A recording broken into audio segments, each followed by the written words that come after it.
When my son Derek put the documents for a $400,000 mortgage in front of me and coldly said, "Dad, you've saved enough. It's time to help us," I felt like I was raising a traitor. My refusal infuriated his wife, Kayla, and they sued me. They thought I was a helpless old man, but they had no idea that I was not someone who could be fooled. You won't believe what happened next. Before we continue, please subscribe to the channel and let us know where you're listening in the comments. The coffee cup froze halfway to my lips when Derek slid the mortgage documents across my kitchen table.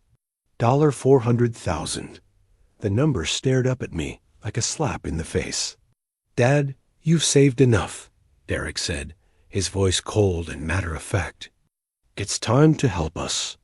Kayla didn't even look up from her phone, scrolling through photos of granite countertops and marble bathrooms. "Look at this master suite, babe. 3 walk-in closets." She finally glanced at me, her smile sharp as broken glass. "Isn't it perfect for starting our family?" I set my coffee down with deliberate calm. "What exactly are you asking me to do?" "Cosign," Derek said, tapping the papers with his index finger. "Your credit score? Our dream house? Win-win." The audacity hit me like a physical blow.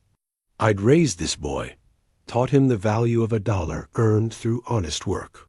Now he sat in my kitchen, the same kitchen where I'd fed him countless meals on a plumber's salary, demanding I risk everything I'd saved. "You're 65, Dad. What do you need all that money for anyway?" Derek's eyes darted away from mine, focusing on the stack of papers instead. Kyla leaned forward, her voice dripping with false sweetness. "Family helps family, Paul. That's what grandparents do. They invest in their children's future." "Grandparents," I repeated slowly. "Well, eventually." She waved her hand dismissively. "Once we get settled in our new house." Of course, I flipped through the mortgage application, seeing their combined income clearly listed. Derek made decent money as an IT specialist. Kayla worked part-time at a boutique, spending more than she earned on clothes and spa treatments. Together, they pulled in enough to afford a nice home, just not this nice. "You make $73,000 a year between you," I said, pointing to the income section. "This mortgage payment would be $4,200 monthly. What bank approved this?" Derek's Adam's apple bobbed. "Dad, don't get caught up in the details." "Details matter."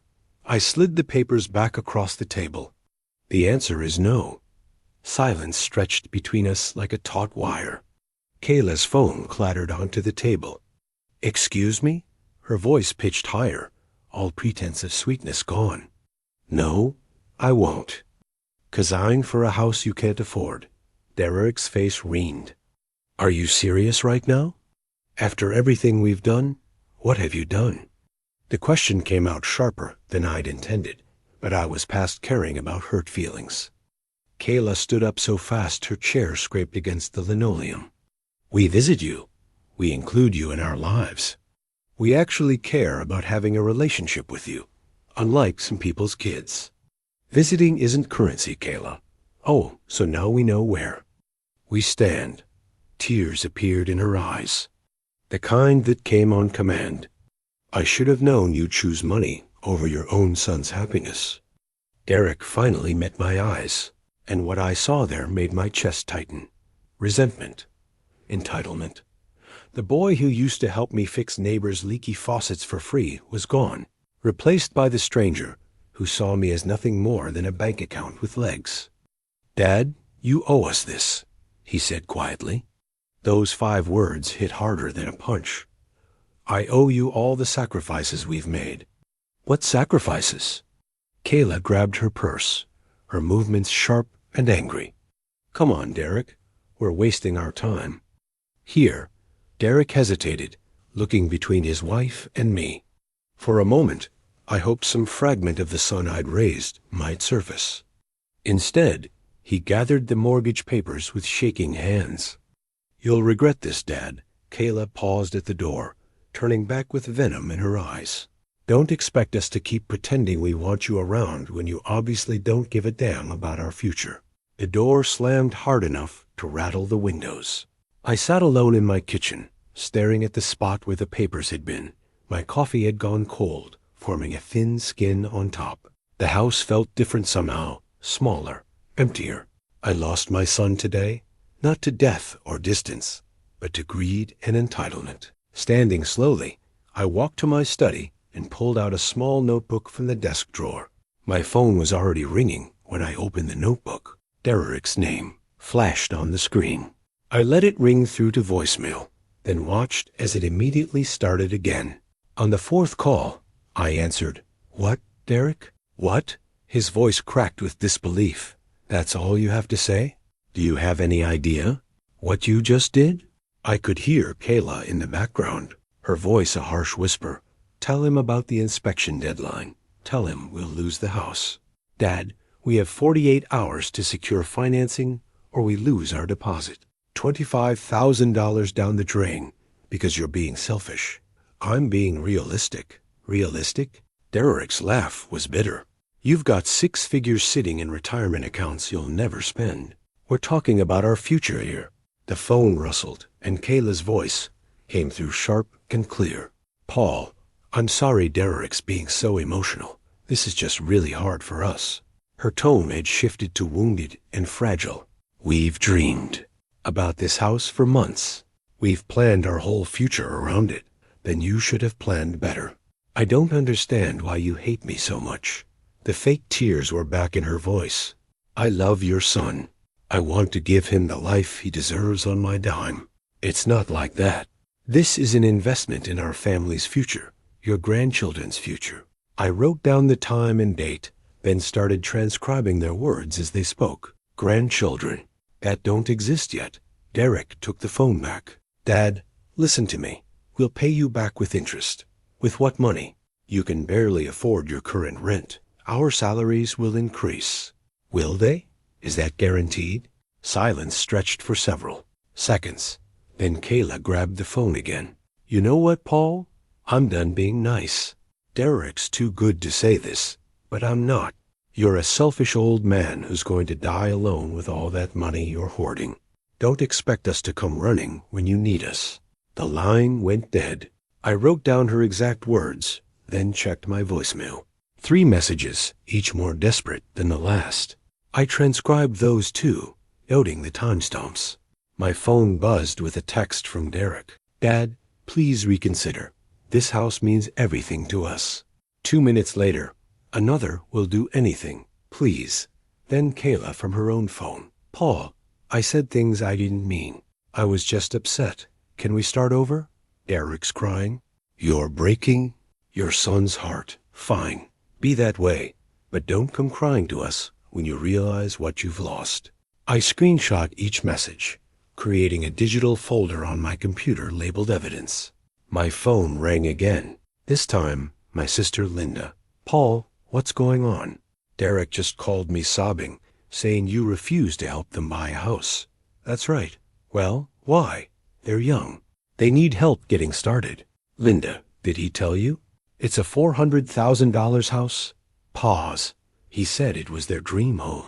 "Did he mention that I'd be co-signing a mortgage that's more than their annual income?" Longer pause. "Well, no, but did he explain that they've been living paycheck to paycheck despite making decent money?" "Paul, you don't have to be so harsh." I hung up and added her call to my log. Within an hour, my brother Mike called. Then my neighbor, Mrs. Peterson. Then Derek's old high school friend, Tommy, all with the same story. Derek and Kayla were devastated, couldn't understand why Dad was being so cruel. Each call got added to the log. My phone buzzed constantly through dinner. Text after text, alternating between Derek's guilt trips and Kyla's manipulation. "Dad, we looked at cheaper houses, but they're all in bad neighborhoods." "Paul, Derek hasn't eaten all day. He's making himself sick over this." "You're choosing money over your own son. How does that feel?" "We'll never ask for anything else. This is it. One favor. I'm pregnant." That last message made me pause. I called Derek immediately. Kayla says she's pregnant. She might be. We haven't been to the doctor yet. Derek, is she pregnant or not? It's complicated, Dad. No, it's simple. Yes or no. Click. He hung up. 30 seconds later, a text from Kayla. False alarm about the pregnancy. Stress makes me late sometimes. I added that to the file too, highlighting it in red. By 10 p.m., I'd received 47 text messages and 12 voicemails, each one more desperate, more accusatory, or more manipulative than the last. They'd called everyone in my contact list, painting me as a miserly old man who cared more about money than family. But they'd also revealed their true selves in ways they didn't realize. The entitlement, the manipulation, the lies. It was all documented now. I turned off my phone, looked at my notebook filled with their own words, and closed it. Tomorrow would bring more of the same, but tonight I needed sleep. Sleep didn't come. I lay in bed, staring at the ceiling, remembering the boy Derek used to be. The quiet house gave me space to think, to trace the path from that eager kid to the stranger who demanded my life savings. Derek at 10, standing on a milk crate in my workshop, tongue poking out in concentration as he learned to use a socket. Wrench. Dad, show me again how to tell if it's tight enough. His small hands, serious and careful, mimicking my movements. Exactly. Derek at 18, graduation day. Valedictorian of his high school class, full scholarship to the state university for computer science. I'd sat in that auditorium bursting with pride as he gave a speech about hard work and perseverance. My father taught me that anything worth having is worth working for, he'd said, looking right at me. Derek at 22, his first job interview. He'd called me afterward, voice shaking with excitement. Dad, they offered me $55,000 to start.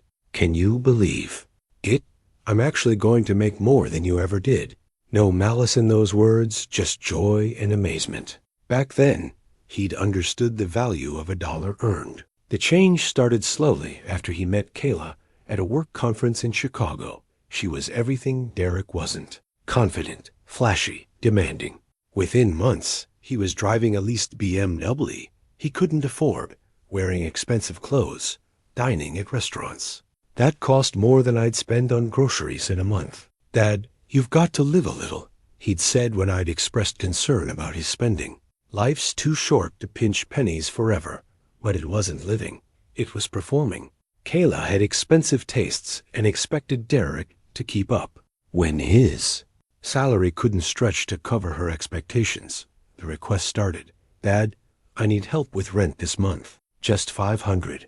My car repair wiped out my budget. That was the first one. I'd given it gladly, remembering my own tight months as a young man. Then it was car payments. The BMW's lease payment went up, Dad. Can you spot me $800 until I get my Christmas bonus? Then credit cards. Kayla's having some medical issues.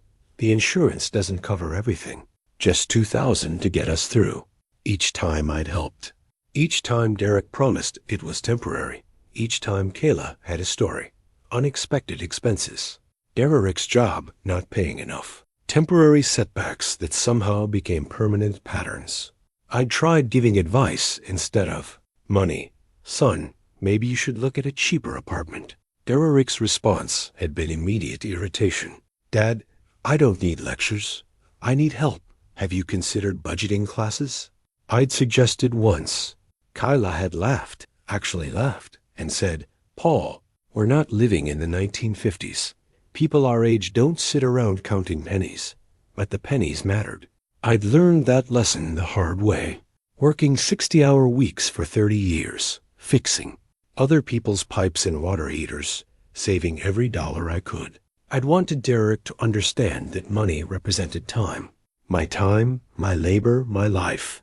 Instead, he saw it as something that appeared magically, something he was entitled to because we shared blood. The wedding had been the breaking point. I should have recognized. Kayla wanted everything perfect. Designer dress, expensive venue, open bar for 200 guests. Derek had asked me to pay for the photographer, then the flowers, then the honeymoon when their credit cards maxed out. Dad, it's a once-in-a-lifetime event, he pleaded. We can't skimp on our wedding. I'd paid $15,000 for one day of celebrating. Two kids who hadn't saved a dime for their own future. I'd watch Kayla direct the photographer like a movie star, demanding shot after shot until the man looked ready to collapse from exhaustion. 2 weeks later, they'd called from Hawaii in a panic. Their hotel bill was higher than expected. Their rental car had been damaged. They needed money for the flight home. Another $3,000. This is the last time, Dad. I promise. But of course, it wasn't. The requests kept coming, each with a new crisis, a new justification, a new promise that this would be the end of it. I'd enabled their irresponsibility, thinking I was helping my son, when really, I was creating a monster. Derek had learned that Dad would always come through, always open his wallet, always choose family over financial sense. Now they wanted $400,000, not as a loan. They'd never actually repaid anything they'd borrowed, as a gift wrapped in the pretty paper of family obligation. The boy who'd learned to use tools in my workshop had become a man who saw me as nothing more than a tool himself, a means to an end, a way to get what he wanted without earning it. I got up from bed with new resolve, walking back to my study. The notebook lay open on the desk, filled with today's documentation of their harassment campaign. I picked up my pen and started a new section, pattern of behavior, historical context. If they wanted to play hardball, they'd learned that this old plumber knew how to fight back. Dawn was breaking through my study windows when I opened the notebook with fresh determination. 40 years of fixing problems had taught me that the best way to stop a leak was to trace it to its source and shut off the supply. Time to turn off Derek and Kayla's access to my money permanently. First, I needed to understand exactly what I was dealing with. I called First National Bank, where Derek had mentioned applying for the mortgage. Hi, this is Paul Flores. My son Derek applied for a home loan with you folks. As his potential co-signer, I'd like to understand the terms. The loan officer, Janet Hoffman, was helpful and thorough. Mr. Flores, I have to tell you, your son and daughter-in-law seem like lovely people, but this loan is aggressive, given their debt-to-income ratio. What kind of debt are we talking about? Papers rustled on her end. Credit cards mostly about $47,000 in revolving debt between them. Car loans, student loans. Their monthly obligations are already at 38% of gross income before adding this mortgage. $47,000 in credit card debt. They'd claim to be financially responsible, just needing help with this one purchase. I wrote down every detail Janet shared. Next, I pulled up Derek's social media. Amazing what people revealed when they thought only friends were watching. Last month, photos from a weekend in Las Vegas. 3 weeks ago, Kayla's girls tripped to Miami, complete with first-class flight photos and 5-star hotel room shots. 2 weeks ago, Derek's new gaming setup, easily $3,000 in equipment. But according to them, they couldn't afford groceries without help. I screenshot everything, creating a timeline of expensive purchases versus their claims of poverty. The evidence was damning. 2 people living far beyond their means, using credit cards to maintain a lifestyle they couldn't afford, and expecting me to bankroll their next financial fantasy.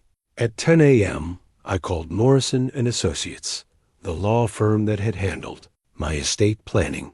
Elizabeth Morrison had helped me set up my will and retirement accounts.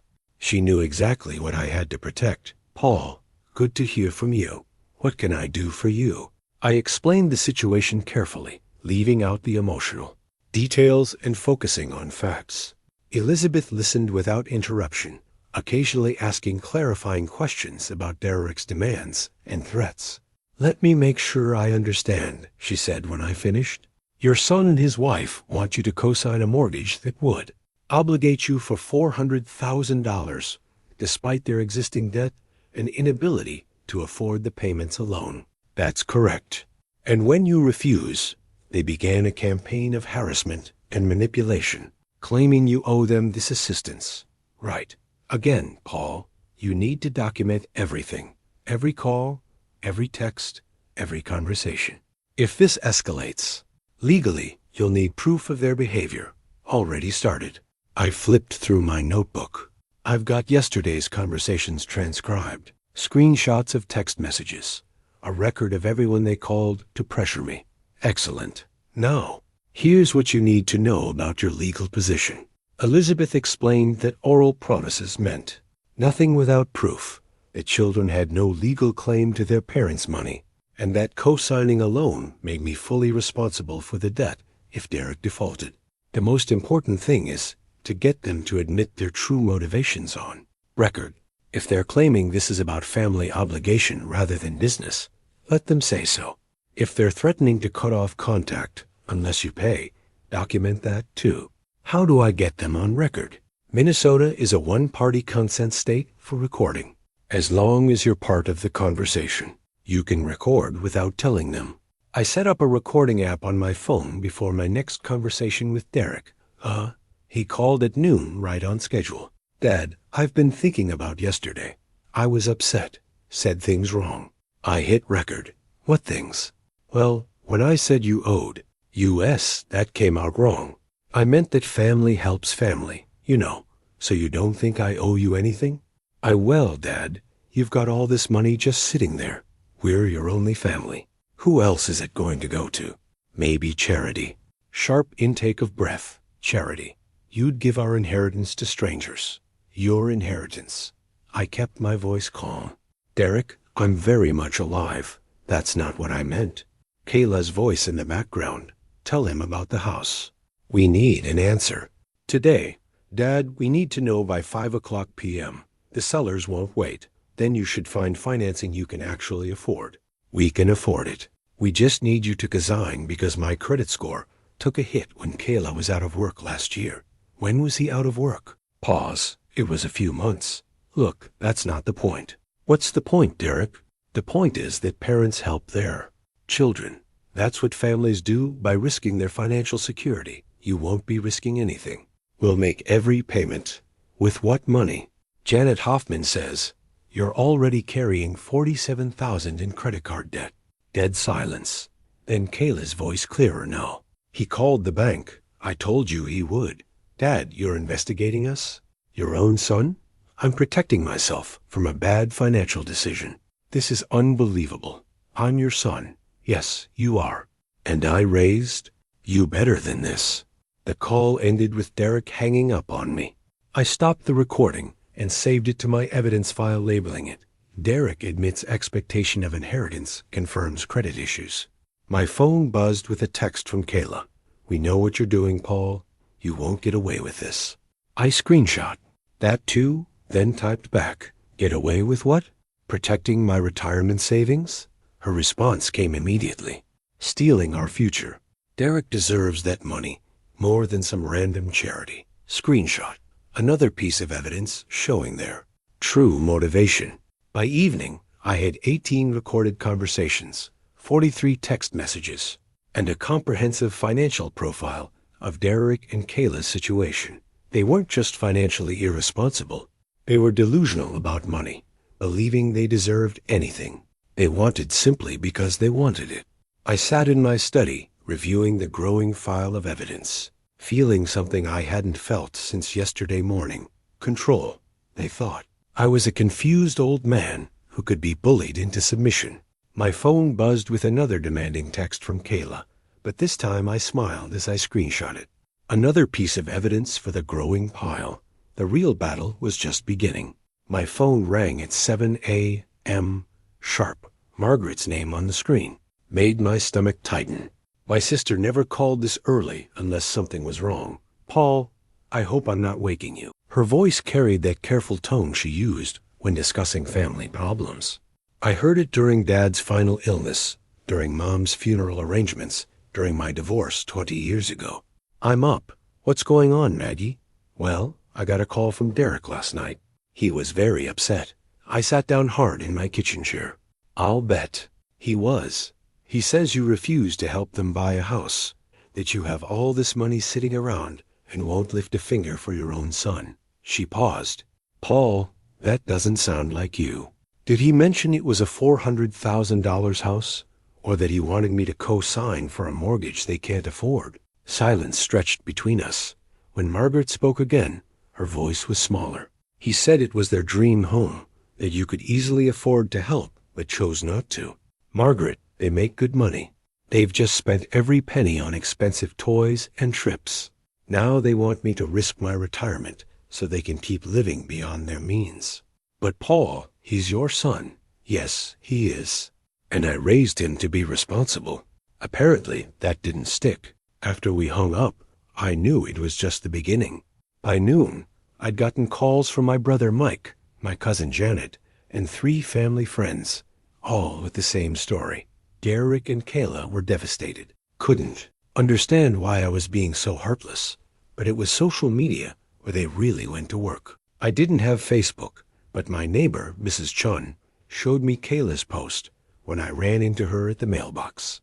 Her screen displayed a long, emotional essay about family betrayal and elderly selfishness.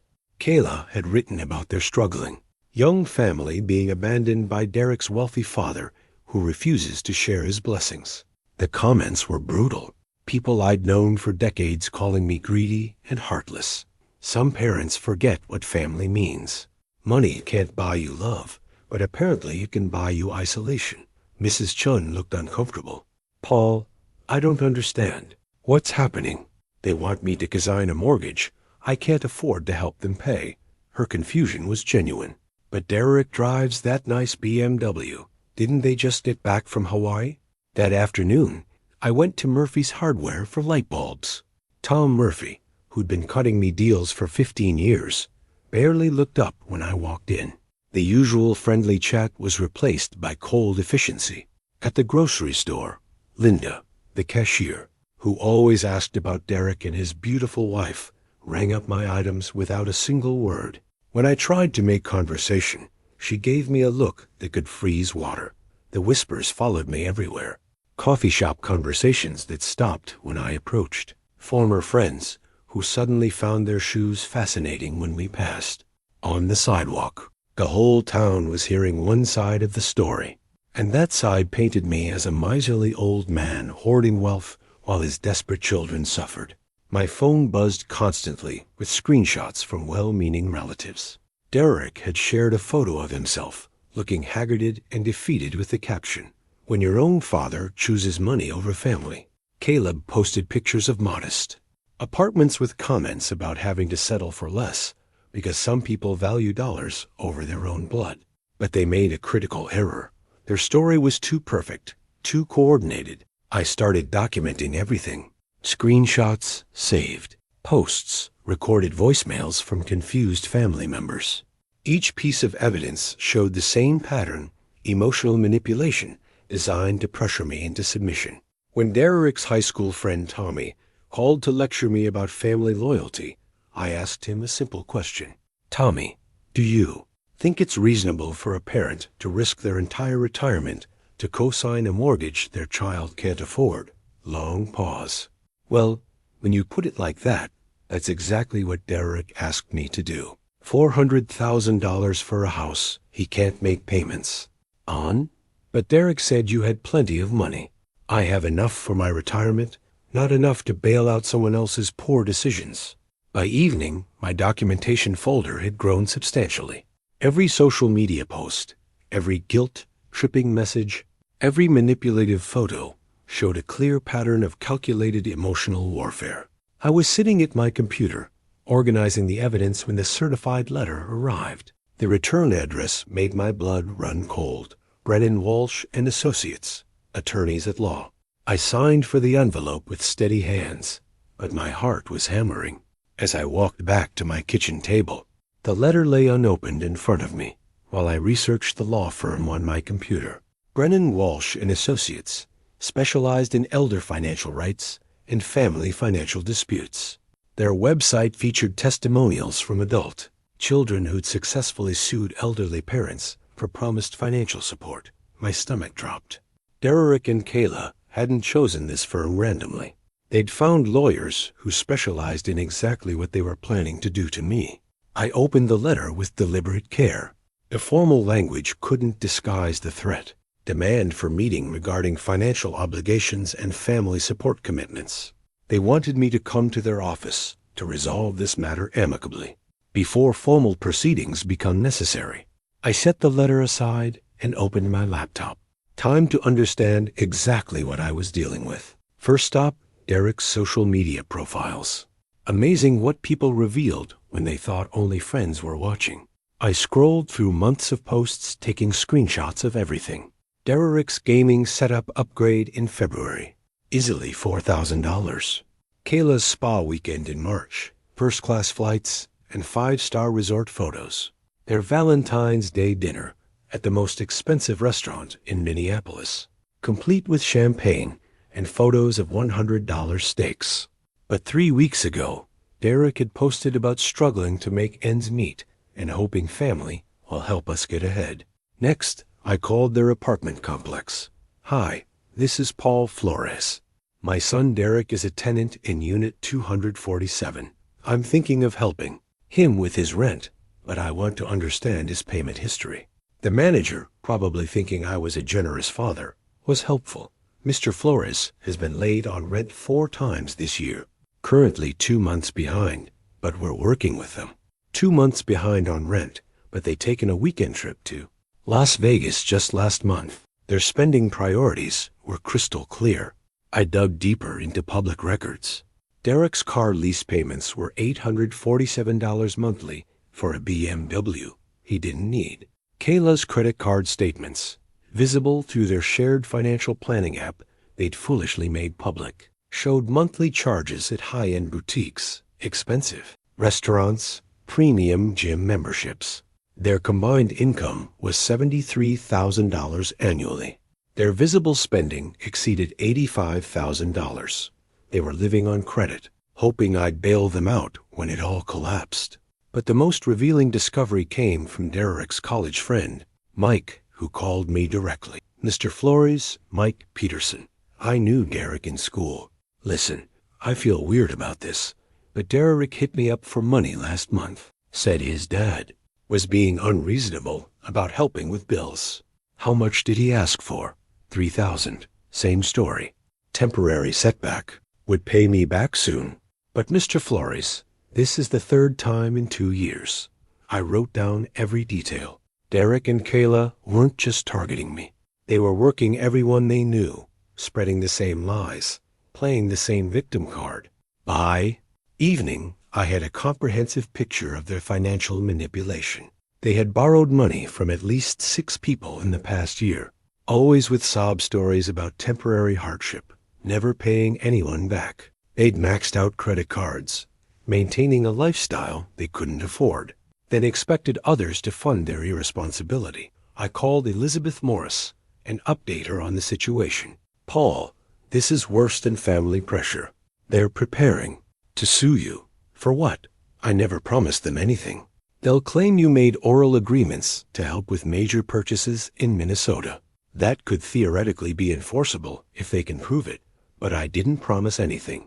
I believe you, but they'll try to find witnesses, create a narrative of implied promises, maybe even claim you're suffering from age-related confusion. The strategy became clear.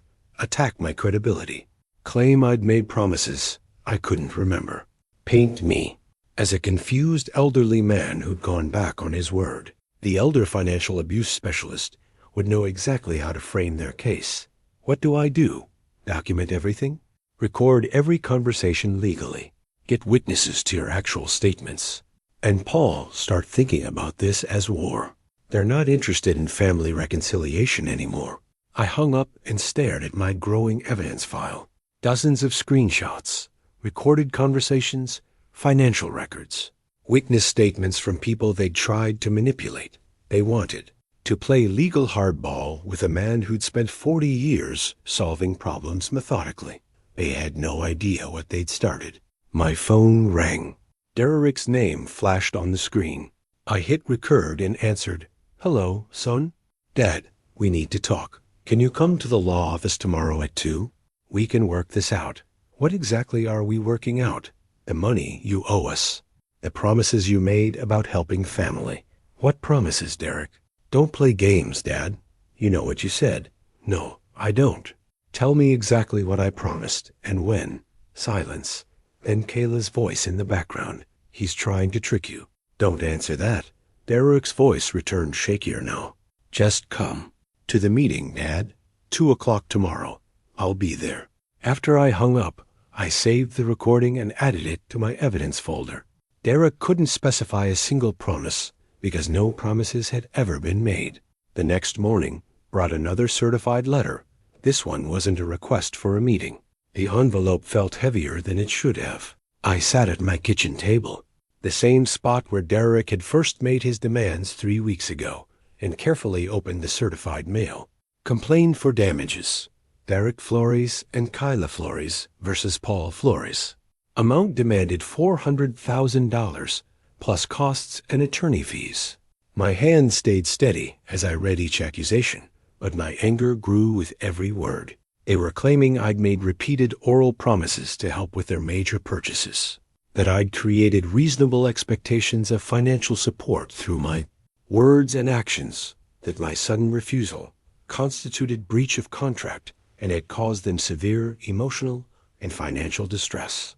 The most outrageous claim came near the end. They were alleging I was suffering from age-related cognitive decline that made me forget promises made to family members and required court intervention to protect all parties involved. I set the papers down and called Elizabeth Morrison immediately. They filed suit. $400,000. I was afraid of that. Paul, can you come in this morning? We need to discuss strategy. An hour later, I sat in Elizabeth's office with the lawsuit spread across her conference table. This is aggressive, she said, scanning the documents. They're using every tactic available. Breach of oral contract, promissory estoppel, even hinting at elder abuse. Elder abuse. They're the ones trying to steal my retirement. That's the irony. But Paul, they've chosen their strategy carefully. They'll claim you made promises when witnesses were present, that you encouraged their house hunting, that your sudden refusal proves cognitive issues. What witnesses? I never promised them anything. Elizabeth pulled out a yellow pad. Let's go through this systematically. Did you ever say anything that could be interpreted as a commitment to help financially? I thought carefully. I said family should help each other, but I meant emotional support, advice, being there for each other, or other people present sometimes. At Derek's birthday dinner last year, I made a toast about family sticking together. At Christmas, I said I wanted them to be happy and successful. They'll twist those statements, make them sound like financial commitments. The scope of their planning became clear. They'd been building this case for months, maybe years. Every family gathering, every casual conversation, every expression of love for my son had been cataloged as potential evidence of financial promises. Elizabeth, they borrowed money from half a dozen people with sob stories about needing help. They're 2 months behind on rent, but just took a vacation to Vegas. Their social media shows luxury spending while they claim poverty. Her eyes lit up. That's our defense. We prove they have a pattern of financial manipulation and false claims. Your documentation becomes crucial evidence of their dishonesty. We spent 2 hours planning our response. Counterclaims for defamation, harassment, and abuse of process. Discovery requests for their complete financial records, social media accounts, and correspondence with other people they borrowed money from. Paul, this will get expensive and ugly. They're betting you'll settle rather than fight.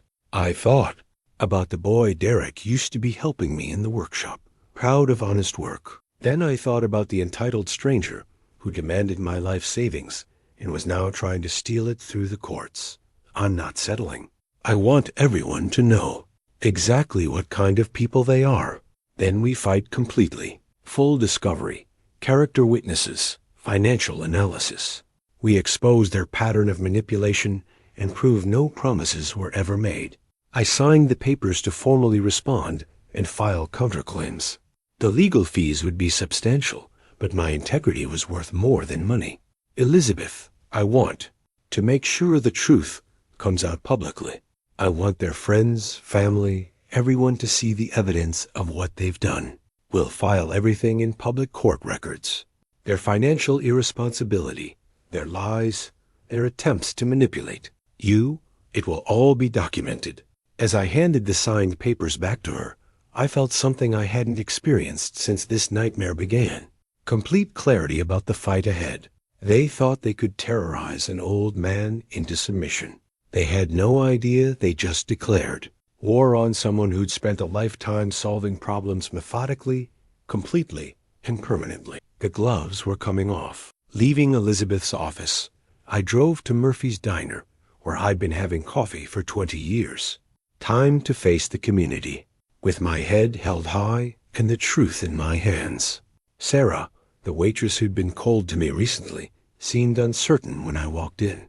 She clearly heard Derek and Kyla's version, but was too polite to be outright rude to a longtime customer. Coffee, Paul, please, Sarah. And could I show you something? I pulled out copies of Derek's social media posts, the Vegas vacation photos, the expensive gaming setup, the luxury dinners, alongside his claims of poverty and need. Sarah's expression shifted as she looked at the timeline. Wait, he posted about struggling to pay rent the same week he was in Vegas. That's right. And here's his apartment manager statement about being 2 months behind on payments. Her face hardened. Paul, I owe you an apology. When Kayla came in crying about how you wouldn't help family, I felt terrible for her. But this, she gestured at the evidence. This is different. Word spread quickly in a small community. By afternoon, I'd shown the documented evidence to Tom Murphy at the hardware store, Father McKenna at St. Mary's, and Helen the librarian. Each conversation was calm, factual, and devastating to Derek and Kayla's narrative. I don't gossip. I told each person. But I thought you should see the actual facts. The beauty of truth is its consistency. Derek and Kayla's story had emotional appeal, but fell apart under scrutiny.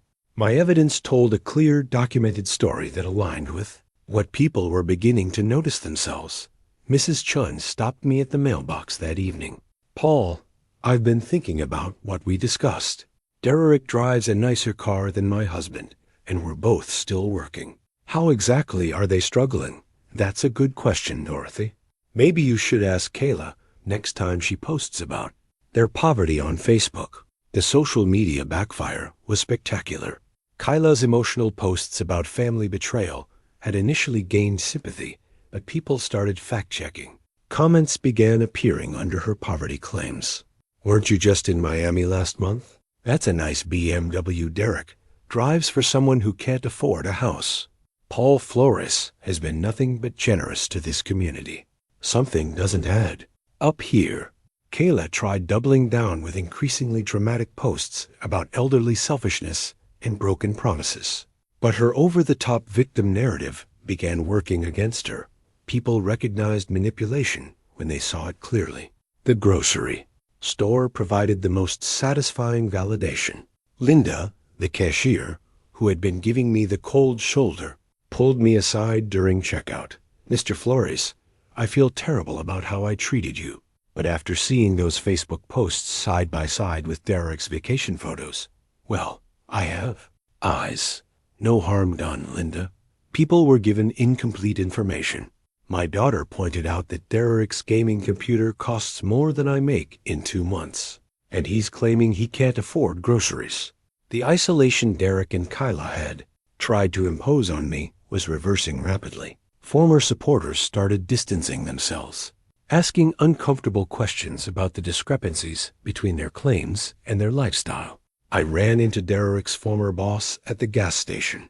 Paul Derek came by asking for money last week, said his father was being unreasonable about a small loan, but the lawsuit papers are public record now.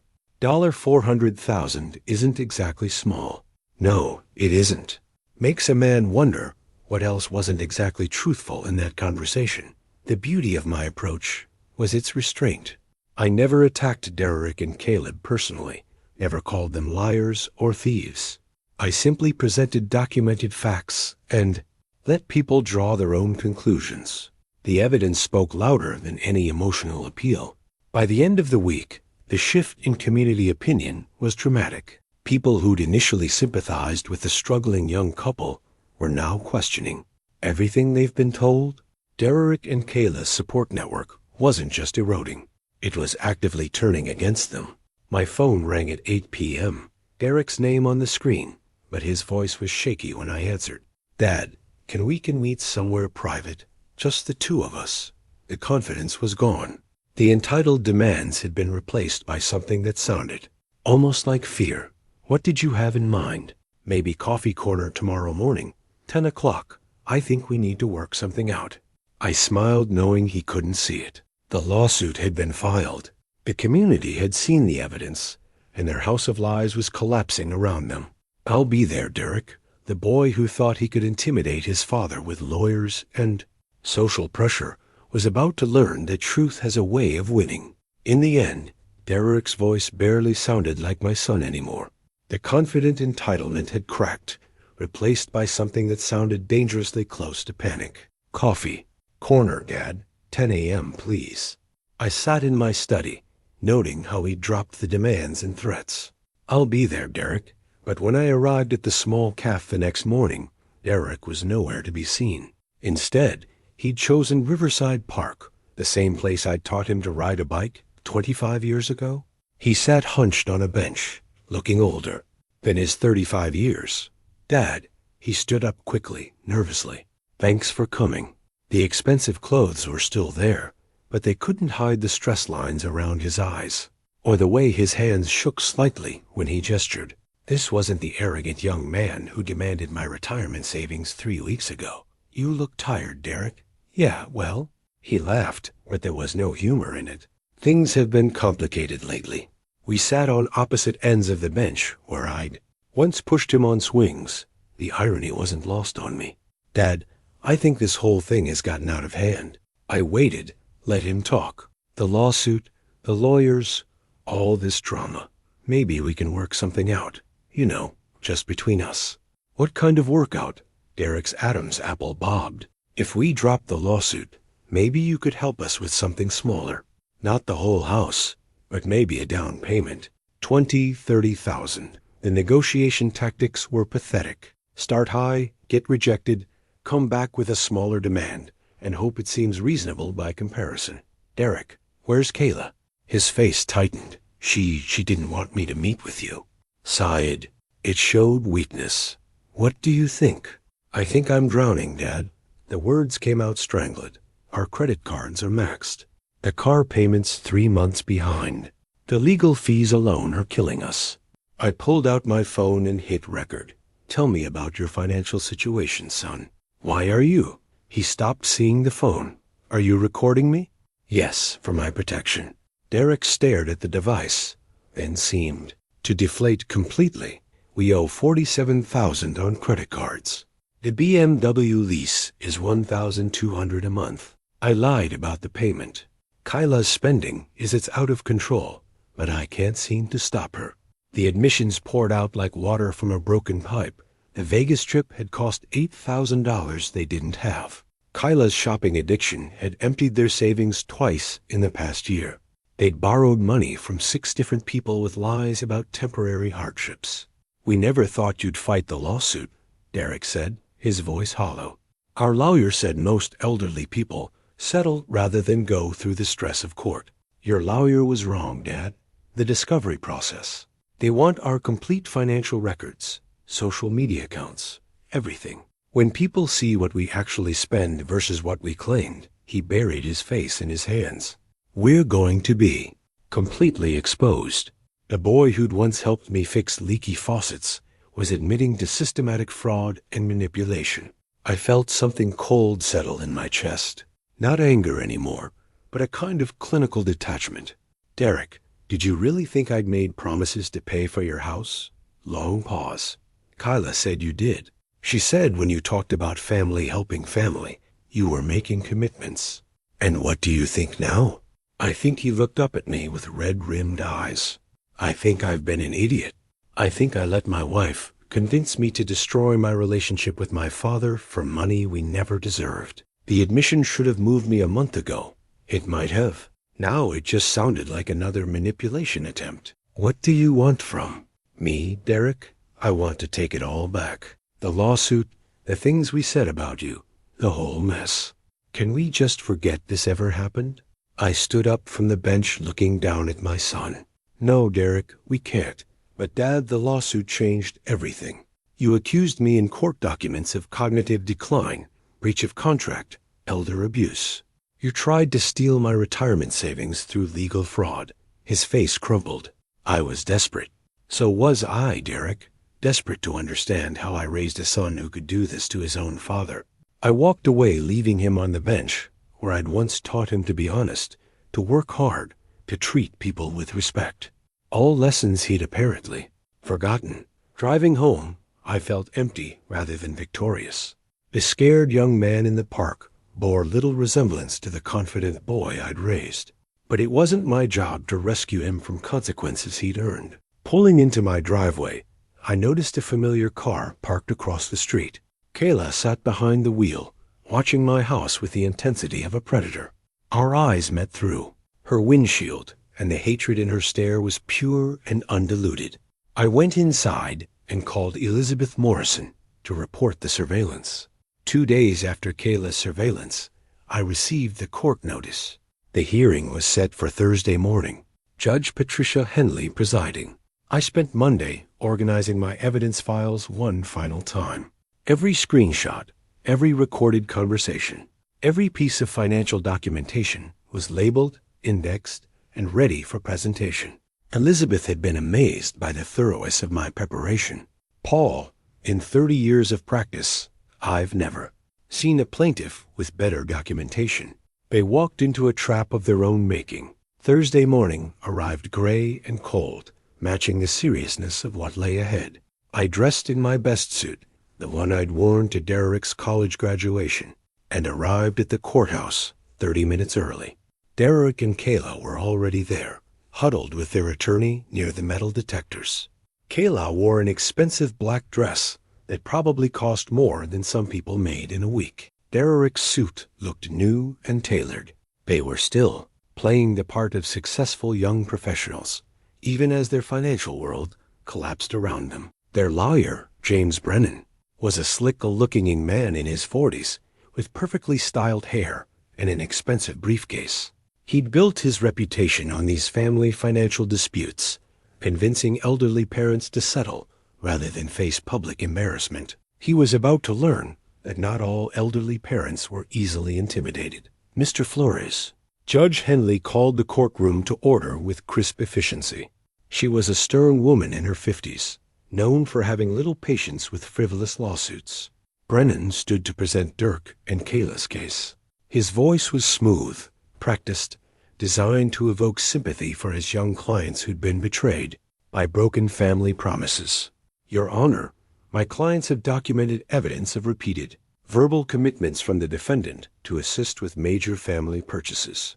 Mr. Dr. Derek Flores will testify that his father explicitly promised to help with their first home purchase, creating reasonable expectations of support. Derek took the stand, his voice shaky as he recounted conversations that had never happened. According to his testimony, I'd made specific promises at family dinners, birthday celebrations, and holiday gatherings to make sure they got their dream house. It was complete fiction, and I watched the judge's expression grow skeptical as Derek stumbled through his rehearsed lies. Kayla's testimony was worse. She sobbed dramatically about their broken dreams and elderly betrayal, claiming I'd encouraged them to look at expensive houses because I committed to helping with the purchase. Mr. Flores told us repeatedly that family takes care of family, she said through fake tears. He said our happiness was his priority and that he had more money than he could ever spend. Judge Henley's expression remained neutral, but I caught her making notes during the most emotional portions of Kayla's performance. Then it was Elizabeth's turn. Your Honor, the defendants have prepared a comprehensive response to these allegations, supported by extensive documentation. I took the stand and calmly recounted the actual events. No dramatic emotions, no theatrical gestures, just facts, dates, and recorded conversations. Elizabeth presented our evidence systematically. Derek's social media posts showing luxury spending while claiming poverty. credit card statements revealing their true financial situation, recorded phone calls where they admitted their manipulative strategies. The courtroom was dead silent as my recording of Derek played, "We never thought you'd fight the lawsuit." Our lawyer said most elderly people settle rather than go through the stress of court. Brennan objected repeatedly, but the recordings were legal and the evidence was devastating. The financial timeline was particularly damning. While claiming they couldn't afford groceries, Derek and Kyla had spent $43,000 on luxury purchases in the past year. Judge Henley reviewed the evidence with growing incredulity. When Elizabeth finished the presentation, the judge leaned forward and asked the question that ended everything. "Mr. Brennan, where's the written documentation of this alleged promise? Any contract, any written agreement, any documented proof that your client was guaranteed $400,000? Brennan stammered, "Your Honor, many family agreements are verbal. I'm not asking about family agreements. I'm asking about written proof of a specific promise to provide $400,000 for a house purchase." Silence. "There is none." "Your Honor."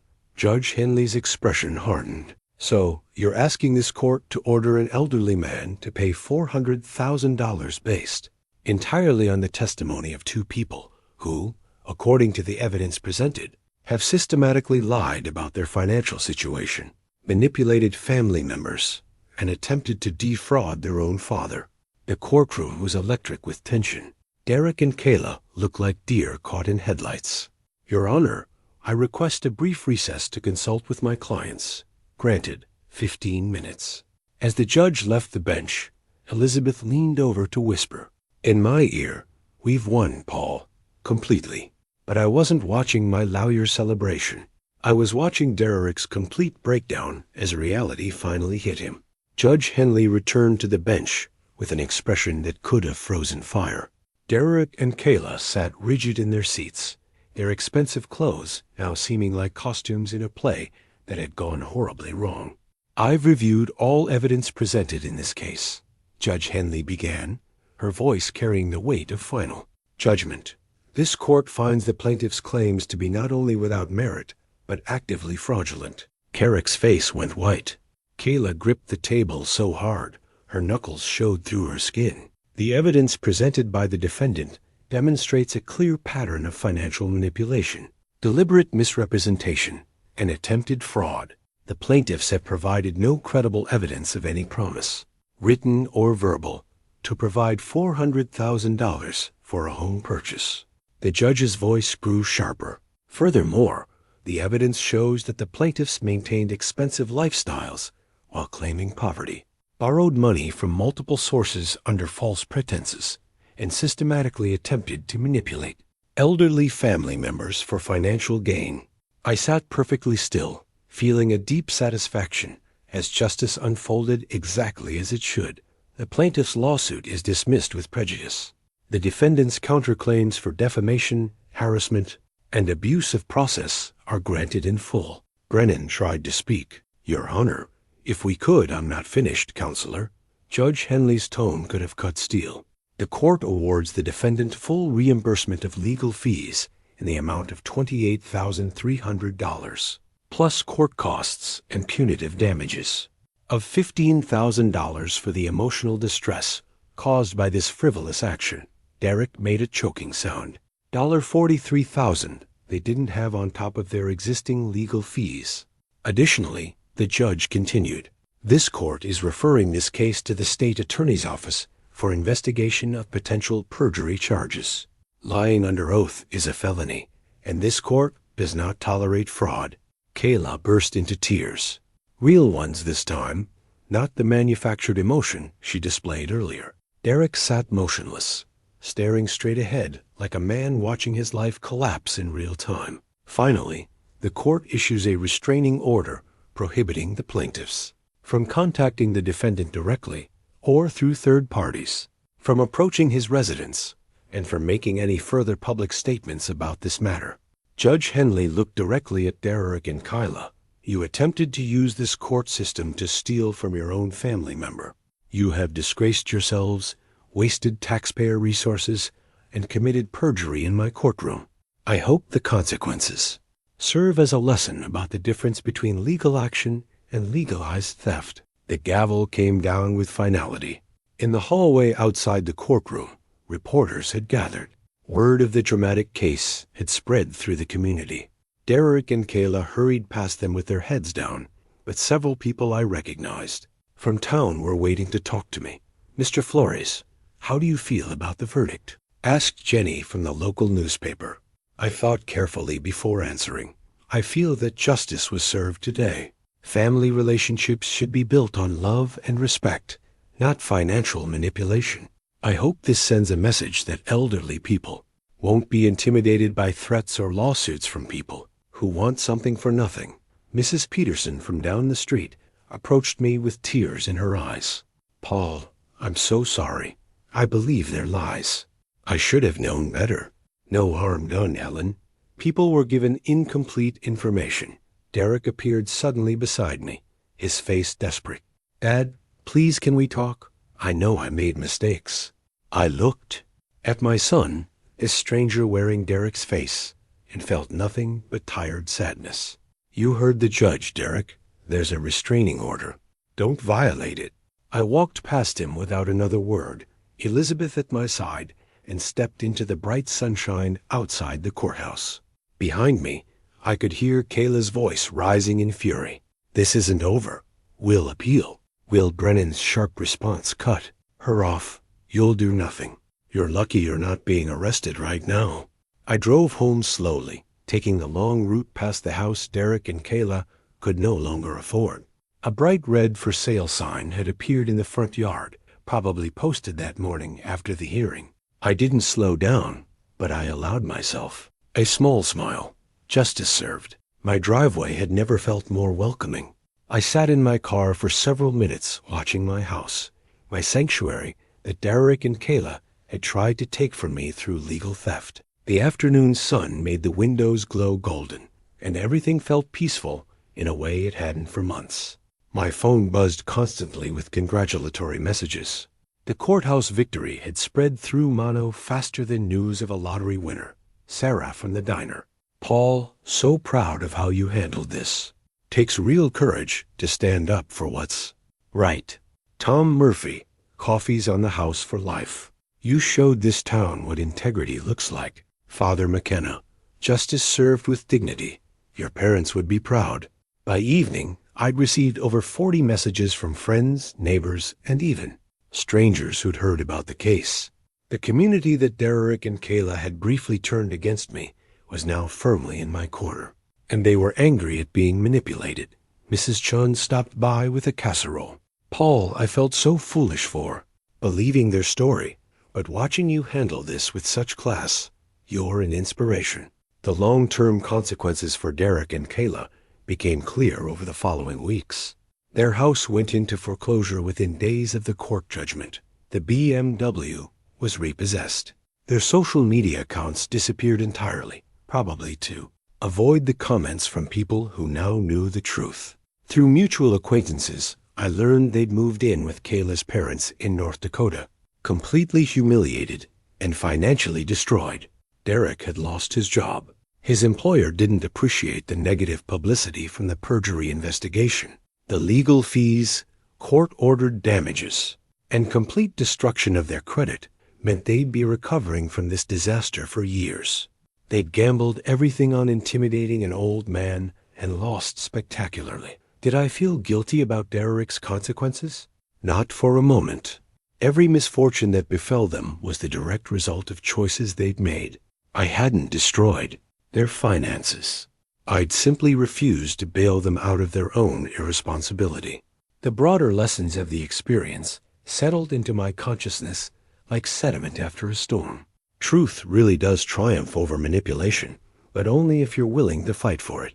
Dignity and principle are worth defending even when the cost seems high. Family loyalty must be earned through respect and reciprocated. It can't be demanded through guilt or threats. Most importantly, I'd learned that saying no to family members who want to exploit you isn't cruelty. It's necessary boundary setting that protects everyone involved. My life moved forward with a lightness I hadn't felt in years. The stress of wondering when Derek would make his next financial demand was gone permanently. The community respect I'd earned through this ordeal was deeper than anything I'd experienced before. New friendships formed with people who'd watched me handle the situation with integrity. My church asked me to speak to their senior group about protecting themselves from financial manipulation. The local newspaper wrote an editorial about my case, calling it a textbook example of how truth and patience triumph over lies and greed. 3 months after the court victory, I was working in my garden when Elizabeth Morrison called with news. Paul, Derek, and Kayla's lawyer has been sanctioned by the state bar for knowingly filing a frivolous lawsuit, and the district attorney has decided to prosecute them for perjury. I continued planting tomato seedlings as she spoke. The earth was rich and dark, perfect for growing healthy things while removing harmful weeds. What's the likely outcome? Probation, community service, and permanent criminal records. Nothing that will send them to jail, but enough to ensure everyone knows what they attempted to do. After hanging up, I sat back on my heels, surveying the neat rows of plants that would feed me through the summer and into fall. The garden was a perfect metaphor for life. Nurture what's healthy, remove what's harmful, and trust that good things will grow from patient effort. Derek had been like a weed in my garden, choking out peace and draining resources meant for healthy growth. Removing him had been painful, but necessary. My phone rang. Another friend calling to check on me, invite me to dinner, or just share. Conversation. The community that had briefly shunned me now embraced me more warmly than ever. I was finally free to be the man I'd always been. Honest, hardworking, generous with people who deserved it, and absolutely unwilling to reward greed or manipulation. The sun was setting over my garden, painting everything in golden light. Tomorrow, I'd plant the second row of vegetables, tend the flowers, and continue building the peaceful life I'd earned through a lifetime of honest work. Justice served, family protected, truth victorious. Sometimes the hardest battles are fought with the people closest to you, but sometimes those battles are exactly what's needed to protect everything that matters. I was at peace.